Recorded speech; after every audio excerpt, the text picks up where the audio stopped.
نحمدہ و نصلی علی رسولہ الکریم بسم اللہ الرحمن الرحیم۔ عزیز طلباء السلام علیکم ورحمۃ اللہ وبرکاتہ۔ آج کی اس ویڈیو کے اندر ہم پیراگراف تفہیم عبارت کا پیراگراف نمبر 8 پڑھیں گے۔ صفحہ نمبر 121 121 پیج ہے اور پیراگراف نمبر 8 دیکھیں۔ اسلام نے لفظ قوم کے معنی بدل دیے ہیں۔ اسلام سے پہلے کے تمام قومی سلسلے، تمام قومی رشتے نسل یا علاقے سے تعلق رکھتے تھے، لیکن اسلام نے لا الہ الا اللہ محمد الرسول اللہ کے تحت ایک نیا روحانی بلکہ خدائی قومی رشتہ قائم کر دیا۔ اسلام کسی سے نہیں پوچھتا کہ وہ ترک ہے یا تاجک، وہ افریقہ کا رہنے والا ہے یا عرب کا، وہ چین کا باشندہ ہے یا ماں چین کا، پاکستان میں پیدا ہوا ہے یا ہندوستان میں، وہ کالے رنگ کا ہے یا گورے رنگ کا، بلکہ جس کسی نے اللہ کی توحید اور محمد رسول اللہ صلی اللہ علیہ وآلہ وسلم کی رسالت کو مان لیا، وہ ایک رشتے میں بندھ گیا جس سے اچھا اور پیارا رشتہ اور کوئی نہیں ہے۔ سوال دیکھیں۔ سوال نمبر 1، اسلام نے لفظ قوم کو کتنی وسعت دی ہے؟ اس کا جواب یہاں سے ہم لکھیں گے۔ اسلام سے پہلے کے تمام قومی سلسلے، تمام قومی رشتے نسل یا علاقے سے تعلق رکھتے تھے۔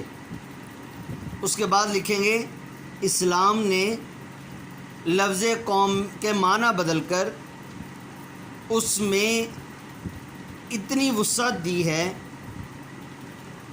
کہ لا الہ الا اللہ محمد الرسول اللہ کے تحت ایک نیا روحانی بلکہ خدائی رشتہ قائم کر دیا۔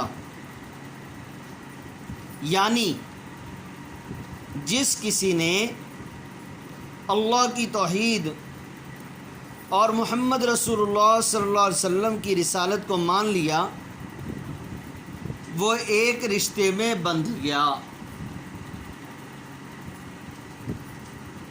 دوسرا سوال ہے، کیا اسلام میں نسل یا علاقے کا امتیاز جائز ہے؟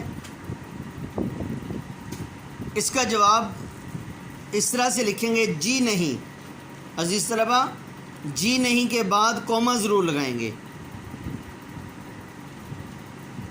جی نہیں، اسلام میں نسل اور علاقے کا امتیاز جائز نہیں ہے۔ اسلام میں ترکی کے مسلمان، چین کے مسلمان اور پاکستان کے مسلمان کے درمیان امتیاز قائم ہوگا؟ جی نہیں، اسلام میں ترکی کے مسلمان، چین کے مسلمان اور پاکستان کے مسلمان کے درمیان امتیاز قائم نہیں ہوگا۔ کیا گورے مسلمان کو کالے مسلمان پر کوئی فوقیت حاصل ہے؟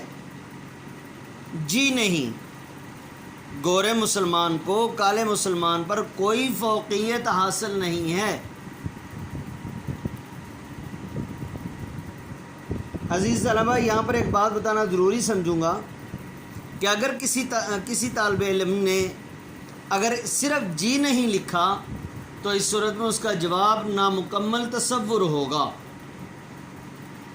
دوسری بات یہ ہے کہ اگر کوئی بچہ جی نہیں لکھتا اور صرف اتنا لکھ دیتا ہے کہ اسلام میں نسل اور علاقے کا امتیاز جائز نہیں ہے، تب بھی اس کا جواب صحیح ہے۔ اس عبارت کا عنوان لکھیں۔ اس عبارت کا عنوان ہے اسلام کا تصور قومیت، اسلام کا نظریہ مساوات، دونوں عنوان ہو سکتے ہیں۔ جی پیراگراف نمبر 8 اور اس کے سوالات ختم ہوئے، اب ہم اعراب کی طرف چلتے ہیں۔ عزیز طلباء، اعراب میں ہم نے پیج نمبر 39 صفحہ نمبر 39 شروع کرنا ہے۔ دیکھیں، پہلا لفظ ہے مذاہب، پہلے دونوں پر زبر، تیسرے نمبر پر الف ہے، سیکنڈ لاسٹ کے نیچے زیر ہے۔ مذاہب، فوائد، قواعد، مقاصد، مساجد، مدارس، عقائد، مجالس، نتائج، وظائف، حقائق، ممالک، مشاغل، فضائل اور مناظر، یہ الفاظ بھی جمع ہیں۔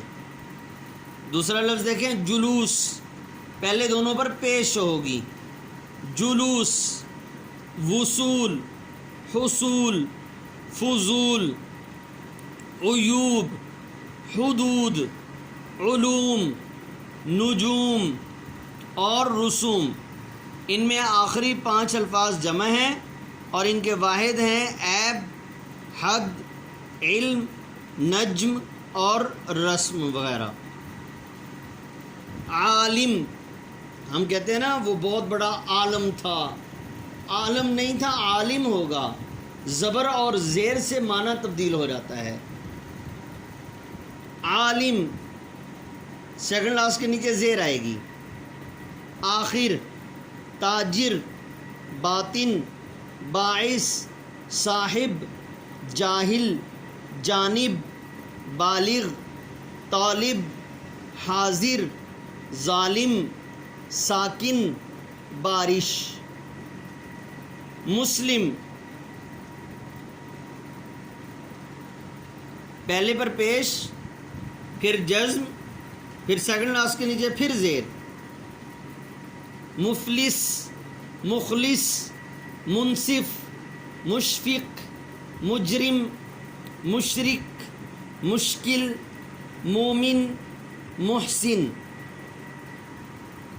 مسافر، پہلے پر پیش، دوسرے کے اوپر زبر، سیکنڈ لاسٹ کے نیچے پھر زیر۔ محافظ، موافق، مخالف، مجاہد، معالج، منافق، مطابق۔